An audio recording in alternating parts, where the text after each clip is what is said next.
Welcome to Pokésports, a competitive Pokemon podcast. I'm Mike, and I play with two Pokemon on the field. I'm Kevin. I play Size Spam. Oh, no, Kevin, everyone hates that now. You can't. Listen, everyone hates me now, I guess. Oh, no.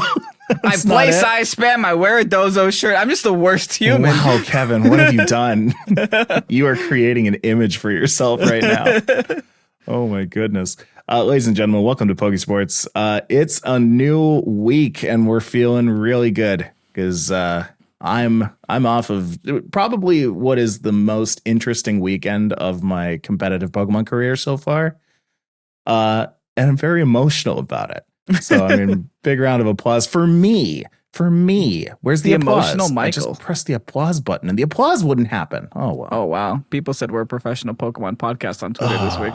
We have to redo the podcast, start from scratch, erase all of our data online. You know what's sad? Welcome to episode 1. Last week we actually went through what Pokemon was number 184, and I've forgotten it already. So it's gone. Well, here we are then, episode 186.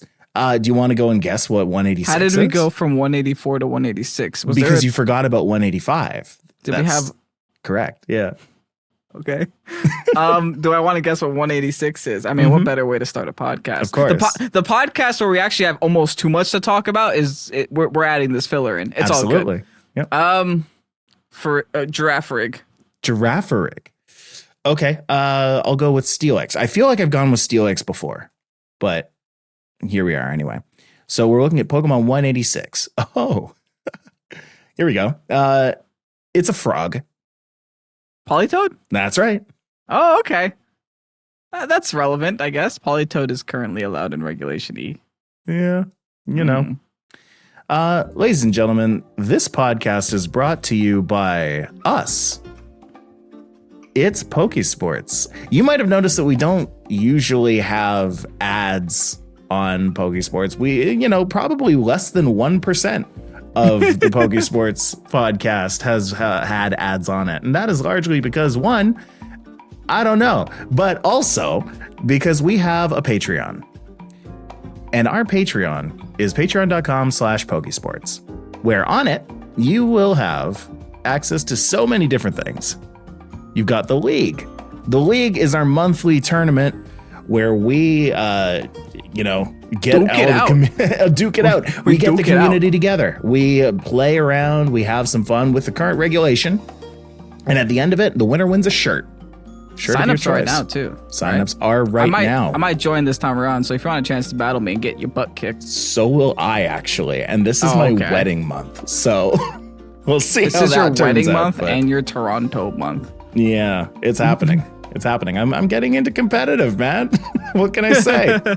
On top of that, you've also got the Preej. The Preej is a weekly podcast that Kevin and I do right before the podcast that we do every week. That stands for the Pokésports pregame. That's why we call it the Preej. It's like the League, the Liege, but with pre in the name. There we talk about all kinds of things. Our deepest insecurities in this one, cats sometimes. We've compared chocolates. We do whatever's not Pokemon in our brains. We do a lot of, we get all the not Pokemon stuff out of our brains so that we can focus only on Pokemon. And I know a lot of people actually listen to the Pokésports for not competitive Pokemon, but for the banter. Yeah. The Preej is just banter. That's just the banter. Exactly. And Kevin, you can't hear this right now, but I've got some fancy jazz music playing. I was really upset that the soundboard isn't working, so I'm just playing it on preview, and I'm going to edit it in later. What are you talking about? I hear it. Sounds great. Oh, yeah, that's awesome. You're going to listen to this back tomorrow, and you're going to be like, oh, wow, this is that's such a shame that it didn't work.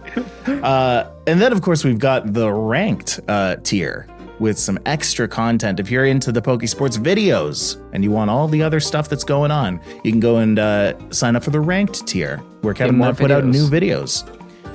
We get into competitive stuff, like truly high meta competitive stuff.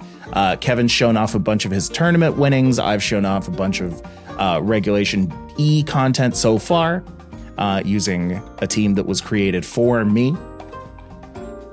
And we just have fun there. We use a lot more Ogerpon than usual. A lot more Ogerpon is used in there, yeah. Eventually, we might Joe UX9 it and take Ogerpon out, but we'll see how that goes. Yeah, we'll see. Yeah. Plus, there may or may not be a new Patreon tier getting in there this week that is reminiscent of an old Patreon tier that we used to have, that people used to love. So go on over to Pokésports. Go on over to patreon.com/Pokésports to go and check that out. Yeah. Yeah. All right, let's get rid of this music. Boom. All right. Music. Lots of stuff to talk about today. Let's see if the Torkoal works. Yes, it does. Yay, we're back. How about this one? Yep. It's all working. It's all working. Now that I don't need it anymore, it's all here. Oh, here we go. Oh, there's the jazz. There's the jazz for you, Kevin. But really, the only thing I wanted this soundboard for today, now you get it. Now you get why I was vibing the whole time, right? The whole reason that I was hoping that the soundboard would work is that we have a lot of things to celebrate. And so to give this to you, we've got... Long overdue. Yeah. Yeah.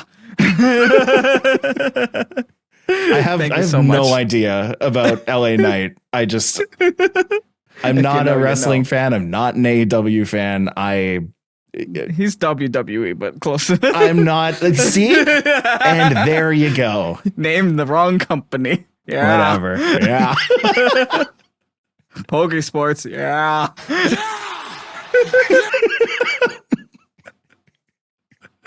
This podcast is basically for you. Okay. Yeah. Yeah. Okay, we have three things on the docket today. We've got Beastcoast, we've got Showdown, and we've got Orlando. Which one do you want to hit first? Beastcoast. It's fresh in my mind. Beastcoast, because it's fresh in your mind. All right. Over the weekend, there was an in-person tournament. Went from Saturday, September 30th to the day after that, which is October the 1st. I always forget which one, if September has the 30 days. No one actually remembers. 30 days has September, April, June, and November. Yeah. That is how I remember that. It was a 2-day tournament with a total of 98 participants. Oh, snap. It did sell out. It was 128 spots, but obviously there are always going to be people who don't show. But New York was underwater. Yeah, New York did have a whole thing where like torrential downpour happened and most of the streets flooded. So, understandable that some people couldn't show up. Did you see the comment that Super Mario movie predicted a Brooklyn? No.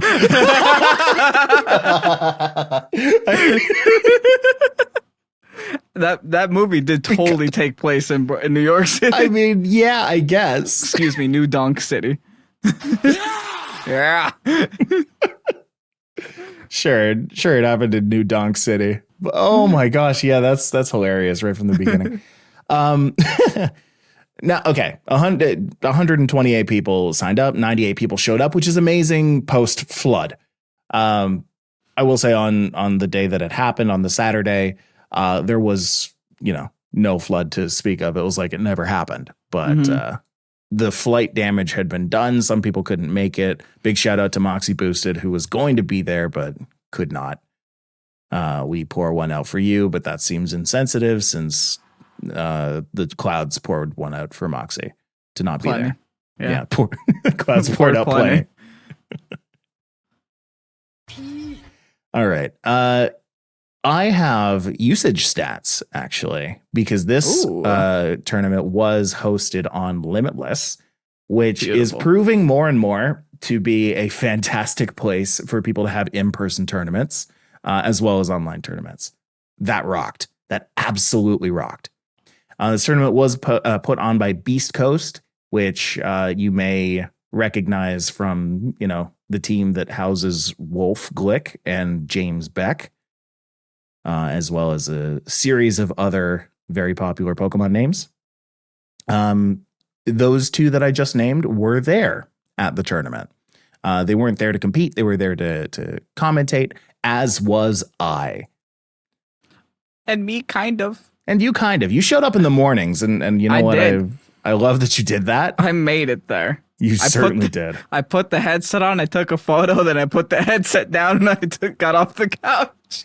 And then the next day, you showed up, we did an interview together, and then you pieced out again. And then I left again. Yeah. Not by choice. It was a great time, and I had a lot of fun the time I was there.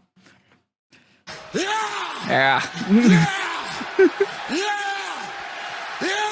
You bet there's more to it. Oh, this one keeps going. Yeah, this one keeps going. Well, actually, I'm reading the Limitless description of it right now, and paragraph 3 right there says Wolf Click, James Beck, Pokésports, Moxie Boosted, Professor Rex, Nino Bros, and more. That's us. We're number 3, right after them. We're in the words of the text. To celebrate the community, we're offering Safari Zone exclusive merch and themed event badges. Yes, I got a themed event badge and merch. I have stuff for you. I got those things. Yeah. When you come to Toronto, I have stuff for you.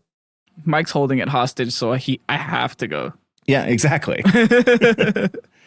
All right, but we do have the metagame that Limitless offers, thankfully. And you know what they do? They actually list all of the Pokemon by the amount of times that they showed up. And I thought that was really cool because out of the 98 teams, 58 of them brought, can you guess? That's the number 1. Flutermane. Melanoliteo, you know. In second at 50%, 51% share actually, at 50 uses, that's Iron Hands. Not far off. But syncing up with Iron Hands at also 50 usage, that's Ogerpon. Welcome to the top 3, baby. You're like 2 weeks old. Yeah. Welcome to. Yeah, I don't know what's in my head now. We're in a meta now where there are 2 Pokemon who have just equal percent usage and do completely different things. You've got Iron Hands and you've got Ogerpon. There were so many games in this weekend, which were mirror matches between a Iron Hands and an Iron Hands, or an Ogerpon versus an Ogerpon. But the different masks were aplenty. Yeah. I will say it's the statistic is kind of skewed because it only includes Ogerpon as a whole, and Ogerpon technically is 4 different Pokemon. Technically, yeah. But they all do similar things, I'd like to say. I would hazard to say that Ogerpon is 2 different Pokemon right now. It's fire and water is what it seems, yeah. Yeah, Hearthflame and Wellspring, those are kind of the only 2. I wish that this would show the difference. It does not right now. Or does it actually? No, it doesn't. And then in 4th, we've got Landorus Therian. Came back hard, right? Like Landorus was not this popular in Regulation D and not this popular earlier on. But yeah, it's really it's proving to be worthwhile against Ogerpon specifically. Because if you look at the last 2 Pokemon we talked about, you look at Iron Hands, you look at Ogerpon, Landorus kind of just deals with them both. Yeah. Landorus can smack the Iron Hands with a stopping, and Landorus can also flying tear the Ogerpon no matter what kind of Ogerpon it is. Right, for sure. Plus the Intimidate's on top of it too. Now, speaking of Intimidate, I want to give a big shout out to King Gambit, which showed up 10 times in this tournament, sitting at 10%, actually 10.2, but was brought 40% of those King Gambits were brought by people who ended up in the top 10. So 61% win rate on that King Gambit, the highest win rate there. Yeah. Oh, because like it's worth mentioning. Like, yeah, we mentioned Flutterman, we mentioned Iron Hands, we mentioned Ogerpon. They were all kind of around 50% win rate. So it's like if you brought it, you might have won, you might have lost. It's a coin flip. Flutterman actually has less than 50% win rate, which is kind of funny. Yeah. But for King Gambit to win 61% of the time, that's a significant statistic. Oh, it's huge. Well, that's a better Pokemon right there. Yep. King Gambit was brought by people like Justin Tang, Brian Yum, Joshua Lorsey, Carl Kopczynski, like lots of really, really solid players who have been in and around the scene for quite a while. Great against Defiant, gets that extra boost. Even in times where you have a King Gambit out you're threatening somebody else with it, you can go and hit a swords dance on that team. I've seen a lot of times where people have gone and just hit swords dance to set up their King Gambit because they knew it was going to live a turn. It's great. It's a great Pokemon. And the meta's full of intimidators like the Landers that we talked about before. Also, just to show you how meaningful 60% win rate is in a Pokemon tournament, there's only 2 Pokemon on this entire list of maybe 100 different Pokemon that have above 60% win rate. Only 2. And that's King Gambit and Gastrodon. Yeah. Well, I think we're forgetting about the number 1 in win rate, which was Bramblegast at 66%. But that's because it was brought one time. It was one guy. By one guy, Alpha Messi ML. Messi went and brought a Bramblegast, went 8-4 in Swiss. Ended up in the top 32 with that. Ended up 10th place. Forgot about Bramblegast. But really though, it turns out that Bramblegast can carry sometimes. Bramblegast is good because people forget why Bramblegast is. People forget what Wind Rider does, right? They're like, oh yeah, it gets boosted attack and Tailwind, but they're like, oh duh, Bleak Windstorm don't work. That's the thing is, sometimes Tornadus will run out of things to do. You go and bring a Tornadus, which is brought, by the way, what was that? 18 times, like the 10th most brought Pokemon. That's lower than I thought, though. A little lower than I thought as well. But the moves that it has, Tailwind, Taunt, Protect, and Bleak Windstorm. After you use Tailwind, Taunt, and Protect, what else is Tornadus going to do? You could ignore Tornadus. You can completely ignore Tornadus and just focus on the 5 other Pokemon in that group if you just bring in a Bramblegast. So I'm a big fan of the fact that Mezzi went and brought one of those, but time will tell if it actually sees more usage now that Ogerpon is kind of dominating the meta. Yeah, it's also worth mentioning that top 4 of this tournament was Grant Laird, bringing the Ogerpon, Shenpao, Rapid Striker, Shifu, Golden Go, Rillaboom, and Roaring Moon. Roaring Moon's kind of making a nice little comeback there. Second place was James Evans with the Iron Hands, Urshifu, Rapid Strike, Landorus, Therian, Cresselia, Gastrodon, and his Hisuian Arcanine. Very tanky team. That's actually an Urshifu single strike, if you can believe it. Oh, is it? Oh, yeah, you're right. Yeah. Okay. Oh, yeah, because you have the Gastrodon, so why would you want those next to each other? True. Justin Tang in 3rd place, still rocking the bundle, also a King Gambit, and then Joe Ugarte rocking another Gastrodon. So Joe helping Gastrodon get that 60% win rate. I wonder if Justin, who brought the Iron Bundle, was expecting to see as many King Gambits as he saw. Because the whole problem with bringing an Iron Bundle is that if you hit that Icy Wind and they switch in a King Gambit on you, you lower the speed, but you give a +2 to attack. Yeah. And that is even worse than, an Intimidate Mon lowering you by 1 and then going up by 2. That's a meaty sucker punch you just gave this guy. Yeah, right? Right? And then Brian Yum, who went and brought the King Gambit, made the active choice to not bring Black Glasses, but instead gave it a Dread Plate, which does the same thing. But he just wanted to be cool. Yeah. He says that lore-wise, it worked out better. It made more sense. King Gambit, why would it be, walking around with cool glasses? Nah, it's got to be holding the plate. It's going to have a plate of food. Yeah. Yeah. Did you say the plate of food? Plate of food. It's a dread plate of food. It's a dread plate of food. So you're like putting your spaghetti on the dread plate? Yes. It's a tablet, but imagine eating spaghetti off an iPad. That's basically what you're doing. Off of a nasty iPad. Anyway, I was lucky enough to go and cast some of these matches, which you can go find on the Beastcoast YouTube channel, and I might even be doing some fun stuff with those videos on the Pokésports YouTube channel. So go and check that out. Make sure you're subscribed over there. All right. Now, that's the Beastcoast tournament. Again, I just want to give a big thanks to Beastcoast. It was an amazing time. They put together such a cool tournament, and that's exactly what I think this community needs is more grassroots tournaments, more places for people to come and show themselves off, show off what they do. Yeah, I can't say enough good things about that. It's crazy when you say this is a grassroots tournament, because years ago, like, this doesn't feel grassroots anymore. Having production in a grassroots tournament, that's mind blowing, right? Because grassroots tournaments used to be played in mom and pop shops. It used to be 10 tables. We used to have to sit on the floor most of the time with a little DS in our hands. And now it's like, oh, there's like casters and couches and production and TV screens and cameras, and everyone's taking a photo of you. Sure. Cash prizes. It's great that it's going this direction, and companies like Beastcoast helping push it that direction is really meaningful. Oh, totally.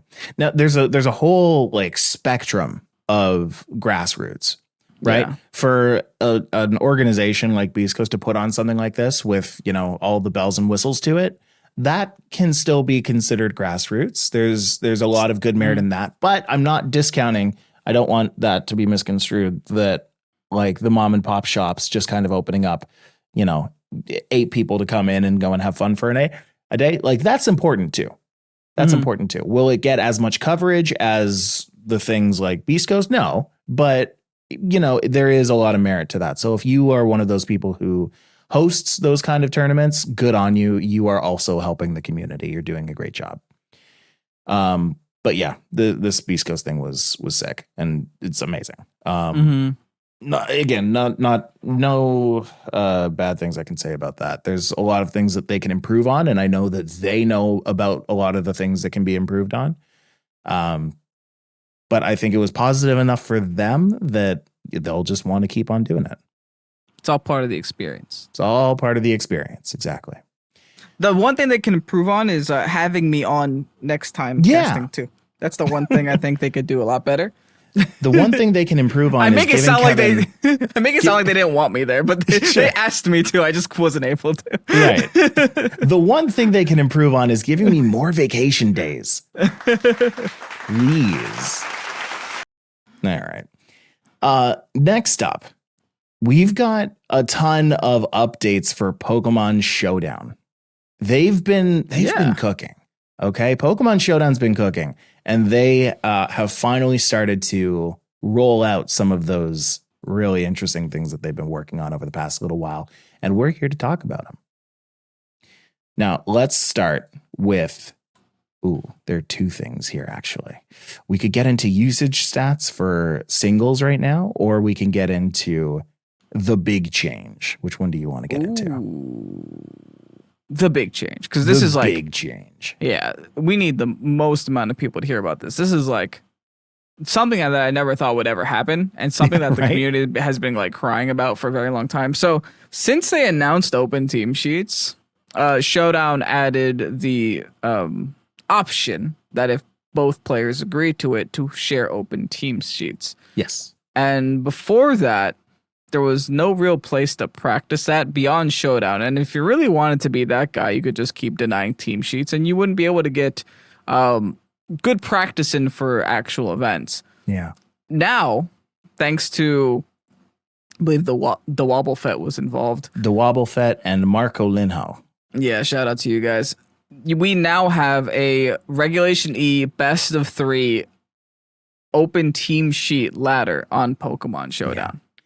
So a simulator, a Pokemon battle simulator now has a tournament format simulator, complete tournament format simulator.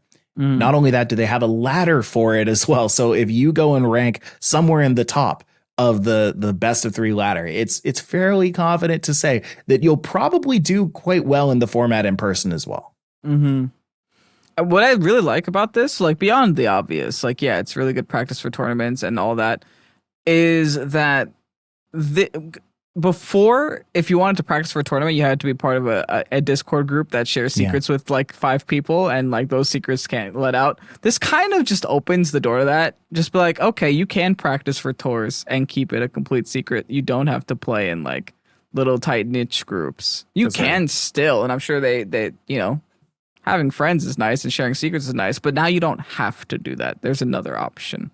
Yeah, we're about to see, I think, a big shift in the amount of people who enter the top 8, top 16 at regionals, nationals, that kind of thing, because now you don't have that. It includes those people who aren't just a part of their big think tank focus group.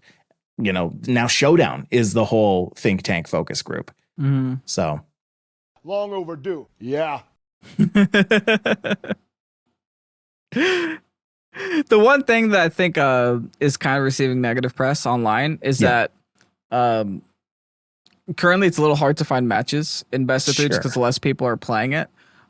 So to that I say, go out and play it, guys. It exists. And also, it does seem like that if you play one game and you lose the first game of a best of 3, your opponent will just forfeit and move on. So that's fair. Yeah, so it kind of defeats the purpose of getting good practice, but you still get the points for it, so it's not the worst thing ever.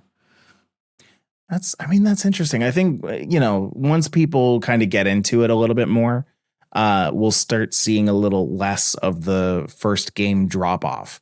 Yeah, it's just poor etiquette at this point, right? People need to have more experiences where they, lose their first match and then win the next 2. And that happens often. Oh, yeah. It's like it's almost, you can bounce back. Yeah. Yeah. Yeah. Yeah. I have a lot of these, Kevin. Dummy. Yeah. Anyway, big appreciation to DeWobblefett and Karthik VGC for putting that together.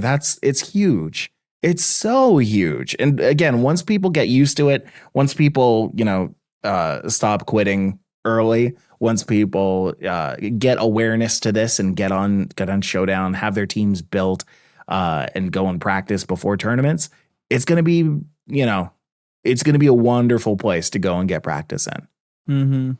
I think the people who really stick it out and the people who, take it for what it is will end up becoming better players because of it, will end up doing better in person because of it.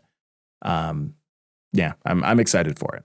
And a team, just because it does good in best of 1 ladder, doesn't mean it does good in best of 3. Oh, no. Yeah, not even close. No. Now, I got to ask you a question as the resident singles enthusiast 3 years ago on this podcast. Yep.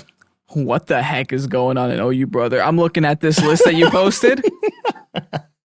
What is going on? So here's the thing. All right. Hold on. I'm going to just put you guys into perspective as to what I'm seeing. They put Ogre Pawn in underused. What? People didn't use it. They didn't like to use it. That hurts my brain because in singles, like, all you gotta do is run Rock Ogre Pawn with Sturdy, click Swords Dance once, and win the game. That's all you have to do. Kevin, there are a lot of reasons why singles meta and VGC meta are completely different things. All right. Setting up, status, and hazards are 3 of them. Okay. It is, so much more common to go and see people use stealth rock, see people go and use spikes, seeing people have bulky sets to take down things like Ogre Pawn and other kind of almost glass cannons, but not really glass cannons, but still kind of glass cannon-y, So this month, maybe we should do this. This month, we've got some tier changes for October. And the way that Smogon works, so everybody knows, is all the tiers are done in kind of a usage cutoff, right? If Pokemon are used a lot, they're put in the overused category. If Pokemon are used not very much, they're used in the underused category. And then it goes down from there to never used, rarely used, to PU is what the low tier is called. ZU, even under that. This is going to be distracting for me, huh? No, this is fine. No, we got this. I got this. I'm just jamming. Yeah, keep jamming. We've got Pokemon that have risen from so many tiers to OU to UU because of the new moves that have come out with the Teal Mask. A lot of the changes here, of course, are because of the Teal Mask. You have Pokemon like Rillaboom, who moved from UU to OU, probably because of Grassy Glide. Now it has something that can give it a little bit of priority in grassy terrain. Gives it that little edge that it needs to get up to the next tier. You've got Roaring Moon that went up into OU. I'm not fully sure why, but I would hazard a guess to say Lash Out. Because it won no, it's knockoff, brother. It's because it knockoff? won the Beastcoast tournament. That's it. But yeah, it's definitely knockoff. Did it just get knockoff? Yeah. Oh, knockoff's a TM do it. now. Yeah. That'll do it. Yeah. I'm curious where Chempow is because that just got a Lash Out. Well, that didn't move. It's probably already OU. Yeah. We've got Blissey that just went up from NU to OU. What happened sure why. there? Not sure why. That's a big jump. Suddenly it's up there. Yeah. And then in the drop category, we have a ton of Pokemon, right? Whew. Amoonguss has fallen. Azumarill's fallen. Clodsire has fallen. So many of those Pokemon. Dipplin went down from OU to UU. Now the reason that happens, let's stop that for a second. The reason that these drops happen is if a Pokemon isn't used in OU, it drops down. So when usage stats drop below, I believe it's 4.52%, then they drop down a tier. If a Pokemon is in that lower tier, it can still be used in the tiers above it. And when they are used in those tiers above it, that's when they shoot up in those tiers. Mm-hmm. But people aren't using as many Amoongusses anymore. People aren't using as many Azumarills anymore. Probably because other Pokemon have just kind of risen higher in usage because of all of these new moves. But a lot of the Pokemon that have just come in through the Teal Mask, like I think Chandelure is new, Conkeldurr, Crawdaunt, etc. Yeah, Milotic. They have fallen very quickly because, they had just entered the game and everybody enters the game in OU. See, yeah, my VGC brain hurts seeing things like Garchomp and things like Cresselia and Ogerpon. Heatran. Sinistcha. Like, have you been having as much stress against Sinistcha as I have? Every time I see a Sinistcha on the field, I'm like, I don't want this here. You need to get rid of it. It's a problem. But yeah, seeing these Pokemon is weird here. Even like Meowscarada to an extent is like a very good Pokemon that I would expect to see in OU, but just not quite there. Sure. It's interesting. It was interesting to see both Golems drop from OU to NU immediately. Galvanized Golem and whatever the heck Cantonium Golem does. Just Solid out of rock. There. Solid rock. Come on. Yeah, I think that's what it does. I don't need that. We've got Pokemon like Magnezone and Moltres dropping from UU to RU. Right, and in case Spidops couldn't get any worse, he dropped from PU to ZU. Sorry, my friend. I'm curious why Sliggoo and Dartrix were in PU to begin with. They fell to not fully evolved. They were probably too good. Can you imagine like a Eviolite Hisui and Sliggoo with and not fully evolved? Yikes. That'd be annoying. Yeah, I highly recommend going to Smogon U on Twitter and checking out the rises and drops. There's a ton more than we've been saying. But it's wild to see in singles just what Pokemon are and are not actually used. Now, here's something that you actually missed talking about. Look at this tweet. So Showdown now has a public database that you can save across all devices. Yeah, they do.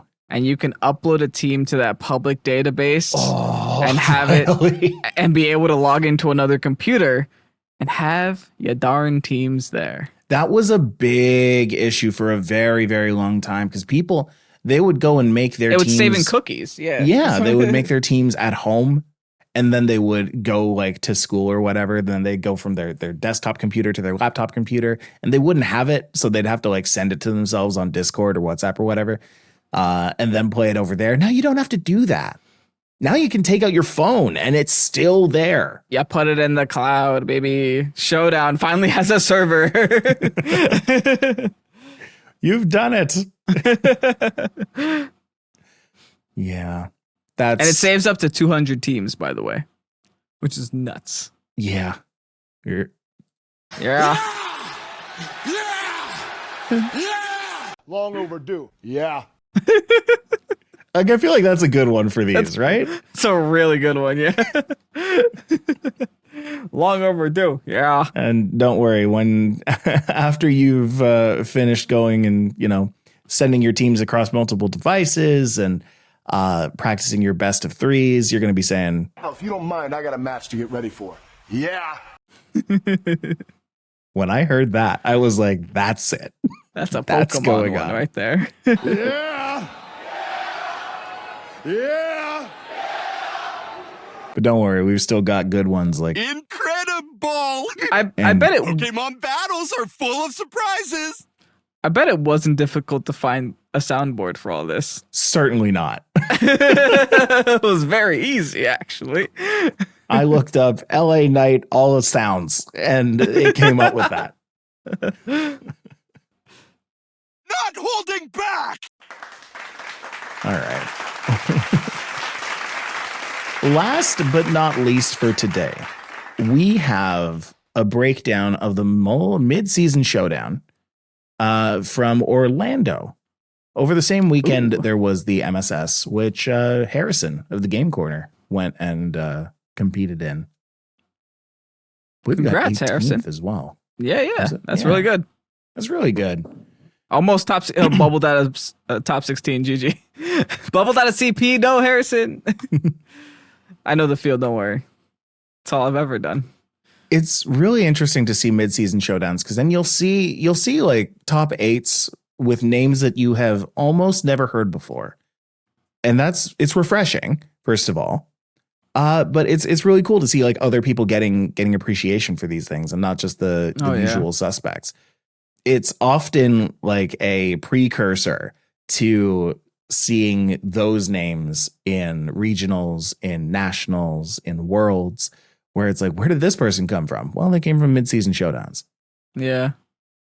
So I'll give a quick shout out to the top 4, Elijah Tatum, Zachary Kahan, Patrick Connors, and Brent Kahi. Excuse me if I butchered that. But Elijah Tatum coming in first with Chempao Dragonite, Hisui and Gudra. Oh, it's a Hoodra. Hold Iron up. Hands, Fluttermane, It's and Hoodra. Heatran. Okay, well, that's a team right there. That's a very That's a tanky team. team that I don't want to play against. So I understand why you won. Oh my gosh, I need to do a quick tangent, a Hoodra related tangent. Between the 2 rounds that Nino and I were hosting on, I think day 2, there was this one person. I'm not going to name names, but he was playing a Hoodra team. Okay. And in between the rounds, they had the matches that were streamed, the match that was streamed in the same round as all of the matches that were not streamed. And so they go and they stream the match, and then they say, "We'll be right back." They put on a "be right back" screen, and they show what's going on in the place. In that time, the rest of those rounds Battles were playing happen. out. Yeah. And between the 2 rounds that Nino and I casted, there was that Hoodra player who had the longest match, I think, of their life, probably. And we were waiting for what felt like 3 hours, but what probably was 45 minutes, because I'm pretty sure that's how long each of the rounds were going for. Was it like some Hoodra Sinistra shenanigan? Oh, almost certainly. We couldn't be bothered. At one point, Joel and I, we went on the stream side of it, like the part of the area that was being streamed to the people. Mm-hmm. We laid down on the chairs and we just took a nap. Beautiful. Yeah. So we were just there napping on stream while behind there was the guy playing Hisui and Gudra. Hoodra players, am I right? Who's your players? Am I right? Sometimes they win mid-season showdowns like Elijah. Good job.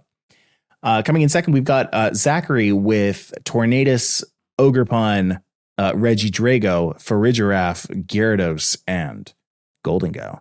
That's a team. That's a team. That's a really cool team. I love seeing Farigirafs come in. I love seeing Farigirafs win things because, like, you never really expect it to happen. Mm-hmm. But that ability is too good. That ability is so good. And it's on a kit that's, like, pretty decent. And also, Regidrago, hello? Yeah, Regidrago is the kind of Pokemon that most people forget does damage, but does so much damage. And then it does Dragon Energy one time, and it's like, oh, no. What does this health move bar? even do? I'm quad resisted. Where did my health go?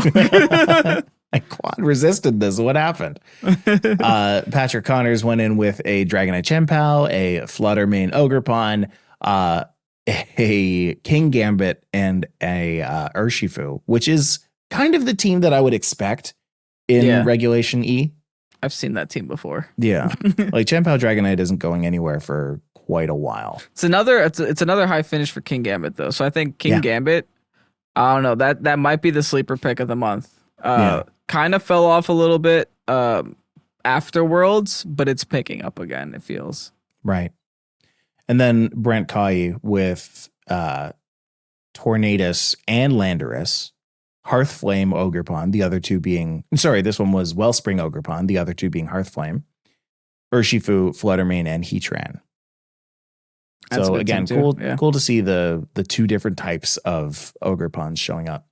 I was thinking that Wellspring was actually like kind of a sleeper pick for a while, but now looking at the top few teams, it seems like the real winning teams are either not bringing Ogerpon entirely or are bringing Hearthflame. Because the thing is, you can run Ogerpon and complete two out of the 3 of your Water, Fire, Grass core. So that's just what makes sense. That's like if you don't have to dedicate a spot into your Water, Fire, Grass core, that's just an extra spot you can have. Mm-hmm. That's true.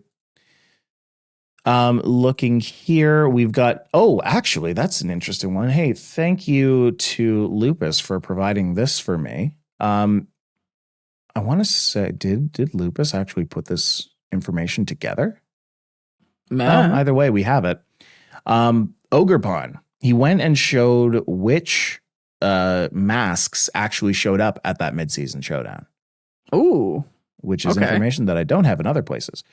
There were 2 teal mask Ogerpons showing up in overall, but 0 of them in top 8. Sad. There were 3 cornerstone mask Ogerpons showing up overall, but 0 in top 8. Also sad. Hearthflame mask Ogerpon showed up 15 times, top 8, 2 of them. Okay. And then Wellspring mask 14 times overall, top 8, 1. Interesting. So it's not like Ogerpon definitely doesn't feel as meta defining as people first anticipated it would be. Don't get me wrong, it's a very strong Pokemon, does a lot of damage, goes very fast, hits very hard. Has a dumb move that has a high crit chance as well, base 100, etc., and changes types. Mm-hmm. But it's not on every single team in top 8. Right. It's still not Fluttermane. In fact, which is like crazy. It's 10%, still not Fluttermane. 10% of Ogerpons are actually showing up in the top 8. There were 34 used in total and 3 used in the top 8. Versus 50% of Fluttermane, like always. Right. And even further to that, those 3 were in the top 4. Those were in the ones that I had mentioned. So like, if you're really good with using Ogerpon and not just using it as the shiny new toy, then you will actually do quite well with it. But you have to get a lot of good practice in with using that. Gotta learn those damage calcs. Yeah. Now it's important to mention too that Ogerpon was the most used Pokemon in this midseason showdown, above Fluttermane by a full 3. That honestly surprises me, and a higher win rate than Fluttermane overall too. That's right. Yeah. Wow.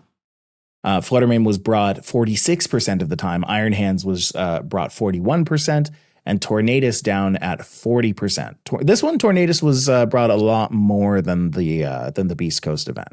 Mm-hmm. Right under that, it always seems like Tornadus and Landorus are. I mean, this is Orlando. They know about hurricanes. I thought you were going to say something about Lando, but okay, that works too. Tornado. Under that, sixth most brought Pokemon was Urshifu at 35%. Then Punch. Chen Pao, Chi Yu, Heatran, Rillaboom. You know, likely suspects. You remember months ago when we were trying to look at which ruinous Pokemon would be the most used, and we actually thought Tinglu and Wo-Chen would be used a little bit more than Chi-Yu Chen Pao.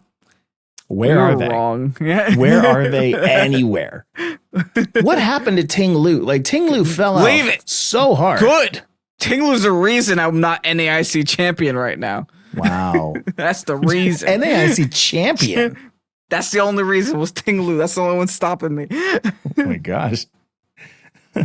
You really went and died on that hill, huh? No one ever takes me seriously. Yeah, Tinglu isn't here anymore. Don't worry. Tinglu is gone and can't hurt you. Good. Now instead we have Sinistra. So is Sinistra the new Tinglu for you? I could still expanding forces Sinistra. You can still expanding forces Sinistra. Now, if there's a dark type Terra Sinistra, then that's just some Kevin luck right there. There's a lot of dark types in this meta right now. There are certainly a lot. Chi-Yu Chen Pao are the ones that come to mind right away. Chi-Yu, Chen Pao, Urshifu. You do see quite a bit more single strike Urshifus these days just because Psy Spam is such a thing. Which you are a Psy Spammer now. So you know all about dark types being in the game. Actually, I haven't played Psy Spam in Regulation E yet, believe it or not. Really? I've been on a Blood Moon train. Oh, but yeah. I'm currently theory crafting, like being able to run Psy Spam and maybe not Blood Moon, because that's too many special attackers. But I'd love to run Psy Spam with Ursaluna. I haven't done that yet. So I'll see if I can cook something up. Well, I'll tell you, there are some people in Florida who agree with you. Ursaluna Blood Moon was brought 8 times, being the number 15th Pokemon brought. And Ursaluna not Blood Moon was brought 5 times in 24th. Ursaluna Dirt Moon. It was Dirt Moon Ursaluna. Ursaluna Blood Moon, Ursaluna Dirt. Dursaluna. So clearly, right now, people are bringing Ursaluna Blood Moon more than the other. Is that flavor of the month, though? It could be flavor of the month, but it seems like a pretty high discrepancy to have it just be flavor of the month. I mean, I get it. Like, you can hit ghost types with that thing, and Blood Moon is a very strong move. Yeah. And it did appear in top 8. But Blood Moon Facade, Ursaluna came beside the 7th. What? But Facade, though? I'm still convinced that regular Ursaluna does more damage than Blood Moon Ursaluna. Right. But it's just a different kind of damage, I guess. And you could hit different kind of Pokemon. Yeah. Now, interesting. Here's something. The team that brought Ursaluna Blood Moon came in 7th. All right. Here's the team. It was Tornadus. You've seen it before. Okidogi. Oh. Blood Moon Ursaluna, of course. Alolan Ninetales. Oh. Snorlax. Hello? Clefairy. Yo, I respect that person. Right? We're starting to actually see Clefairies show up in this. And they came 7th. That's amazing. It's in top 8. Listen, you made it to top 8. Yeah. And guess what? In 5th, that Preston Stutzman brought that Bramblegast. Bramblecast just keeps popping in. Right? It's like, I don't know, man. I don't want to say it's a bad Pokemon, but it's also not a great Pokemon, but it's making it in. It's sneaking its top 8s. It's doing it. You know, like Terra flying attacks are just, they're big. You can use them. You can bring them in. You can bring in hurricanes. You can bring in bleak wind storms and do quite a bit of work on a lot of Pokemon. Bramblegast, you can't. You just can't. If it works, it works, man. If it works, it works. Especially if you're bringing a Tailwind on your side and you're speeding up your Pokemon anyway, which is huge in VGC. You do it all the time. Bring in a Bramblegast, get the free +1. It's basically Zacian. I mean, let's be honest. It's basically Zacian. I'm a fan. I too am a fan. All right. And then last but not least here, we've got some Q&A from last week. Ooh, questions. Mm-hmm. This one's a fun one. All right. Let's get some nice Mike music forgets what he asks you guys, by the I way, do. for the whole week. And he gets surprised by his questions. here. I before get so starting. happy every time I see them. I'm like, oh, I asked that? Cool. People answered that? Awesome. All right. Last week, I asked, what's your strangest piece of Pokemon trivia? CJ says, I don't know, but I love listening to you guys. Your stuff is great. Keep it up. Oh, thank you. Thanks, CJ. It's pretty good trivia right there. Yeah. I'm not going to play that because I will cut the music. My favorite Just Dan says, my favorite strange Pokemon trivia is that Feint Attack was introduced in Gen 2, but was spelled wrong as Feint Attack, F-A-I-N-T, until Gen 6. Really? So Feint is F-E-I-N-T. Yeah. But it was spelled F-A-I-N-T until Gen 6. This is a Mandela effect right here. I thought it was always spelled F-E-I-N-T. I do remember it being Feint as in fall attack in Gen 2. Yeah. I don't know, man. Who got it? 2012. Umbreon got it. Umbreon got it. I'm I on the. remember really being into that. Okay, well, I'm surprised. Mm-hmm. All right. Jackson says Assault Vest Tyranitar with special defense nature and 252 HP, 252 special defense, and Sandstorm can survive a Mega Alakazam Focus Blast. Neat. Okay, so this is relevant because I believe Mega Alakazam has the highest special attack in the game. That might be Mega Mewtwo Y. Oh, it might be Mega Mewtwo Y. You're right. Well, if I look at, let's see, Alakazam here, I'm scrolling down. Mega Alakazam has 175 base special attack. That's huge. What? And okay, I'm going to go to National Dex. Anything Mewtwo. Goes. Add Pokemon special attack filter up. You can do this. It's Mega Mewtwo Y, 194. 194. When does Mega Alakazam show up? Oh, not for a while, actually. Really? Actually, no, I lied. 1, 2, 3, 4, fifth. Fifth place. Okay. What are the other ones? Yeah, you got Mega Mewtwo Y, Mega Rayquaza, Deoxys Attack, Primal Kyogre, and then Mega Alakazam. Okay. So I was about to say none of those can learn Focus Blast, but Mewtwo can totally learn Focus Blast. So there is that. And plus, now that you have Terastallization, that all gets thrown out the window. Because how about a stab on that on that Focus Blast? Brother, Mega Mewtwo Y had base 194 special attack and 140 speed. Yeah. Thank God I skipped this generation. Holy. Get that out of here. But I mean, very interesting bit of trivia that an Assault Vest Tyranitar, which historically doesn't like to get lightly slapped by a fighting move, yeah, can live a 252 Mega Alakazam Focus Blast. Can live 5 spoons. Can live all the spoons. Harley says Route 113 in the original Gen 3 Hoenn games only contains wild Pokemon that start with S. I love that. That's a really cool piece of trivia. Really cool. You got this one. You got this. Wow. Here you go. Wow. Wow. Oh my goodness, Harley. I really like that one. Mm-hmm. Who and what learned and realized this? Like, who was playing through the game and was like, they're all S. Okay, I want to. What are the S? Yeah. What are all the Pokemon Route 113? Gen 3. Hoenn Route 113. Oh my goodness, you're right. Can I guess? Yeah, go ahead. Hoenn Pokemon. So you're talking about 4 Pokemon. 4 Pokemon. Why can't I think of any Hoenn Pokemon that start with S now? One of them's Gen 1. Shroomish. No. Oh. I think only 2 of them are actually Gen 3. One of them's Gen 2. One of them's Gen 1. Oh. I'm just going to give them to you. Yeah, thanks. Yeah. So I'm tired. You've got Sandshrew okay. for Ruby and Sapphire, not Emerald. You've got Slugma for only Emerald, not Ruby Also, and it's Sapphire. like this is like the volcano place then. Okay. Yeah, Sandshrew, Slugma. And then in Ruby, Sapphire, and Emerald, you had Skarmory and Spinda. Okay. Cute. Sandshrew, Slugma, Skarmory, Spinda. All in Route 113. That's like really this. cool. Yeah. All right, here we go.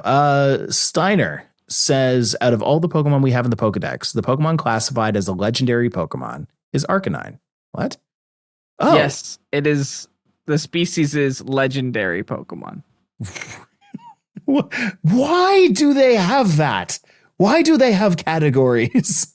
I couldn't tell you, but this just adds on to the lore that Arcanine was totally not meant to be a regular Pokemon. Huh? All right. Hoodly Doodly says Pikachu is based on a yokai that was said to appear in people's homes during thunderstorms. They would have to present a gift, as the yokai said, "I will never give you up and will never let you down." He rickrolled me. Rickrolled me. Got. I had to Google what a yokai is, and I am now disturbed. Oh no. Oh, you didn't know what a yokai was? No, and I will show you the image that. Oh, they're little demon disturbed me. creatures. Yeah. Yeah, you bet they are. I am now disturbed. Oh no, you showed me a nightmare. I showed him Shinshu. No, do not look that up. Don't. Let's see. McGundam says Chatot cry got redone due to players recording obscenities for its call when it appeared in online and local battles. I'm going to add on to this trivia. It was actually one of the first Pokemon banned in online tournaments because of that. Wow. Chatot was banned because of people yelling profanities into their DSs. Wow. Aiden says, for the riddle, Volcarona does indeed have scales. I remember last week we were like, does Volcarona have scales? Really? Weird.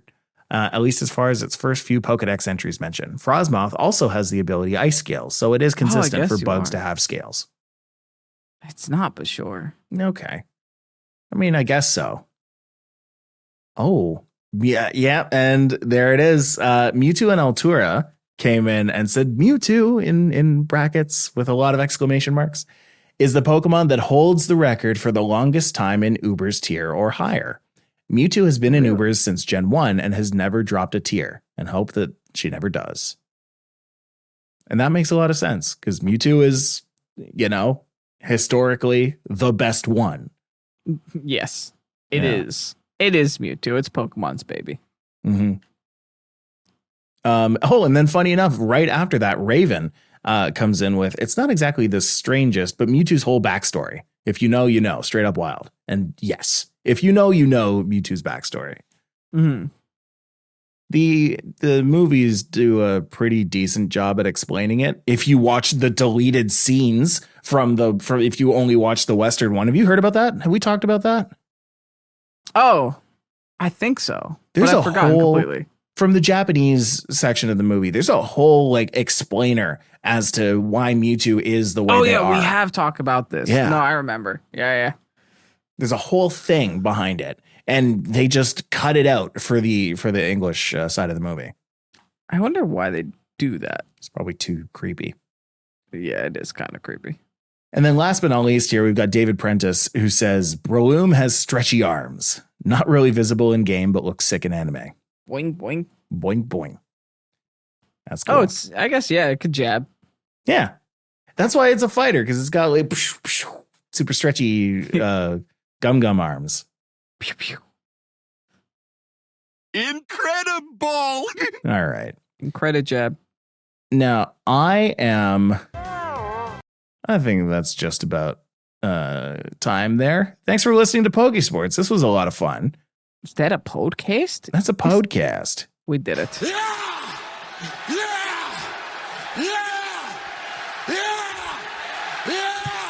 I want to thank LA Knight for his guest appearance on this podcast. This podcast is brought to you by LA Knight. Go and use code Pokésports on LAKnight.com for 20% off all your merch, whatevers. Yeah. Yeah. Don't do that. You won't get anything. Also, I don't think that website exists. It might. It might.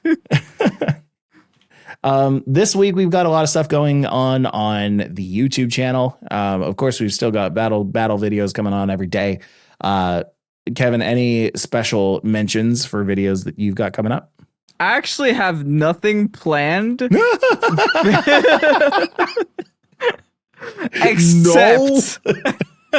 Except I haven't actually started recording anything, believe it or not. I'm not actually ahead. I have nothing planned except for Captain Unova's all bird team. Oh no, it's bird time, baby. It's bird time, baby. You're gonna lose 12 games in a row and not post it.